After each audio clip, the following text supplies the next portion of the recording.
Лани не успеа да договори војници да ги чуваат болниците, па по зачестените напади врз докторите, Филипче реши приватна агенција да ги обезбедува критичните здравствени установи, но не прецизира колку ќе не чини безбедноста на белите мантили, за која ќе се плаќа со народни пари преку Министерството за здравство. Ние ќе направиме една постапка за набавка на професионално обезбедување.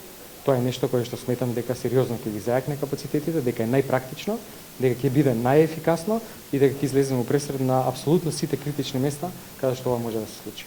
Критични места се и од секојаш била старата градска болница. Тука се сливаат огромен број на случаи, пред се тоа некои инциденти кои што во касните ноќни или раните утрински часови се случуваат и вклучуваат и алкохолизирани граѓани, пациенти тепачки, сообраќајки и така натаму, ургентниот центар во клиничкиот центар, клиниката за кардиологија и клиниката за токсикологија како најкритични места и секако клиниката за психијатрија. И МВР ќе излезе во пресред, па ќе има и мобилни екипи што ќе патролираат, ветува министерот.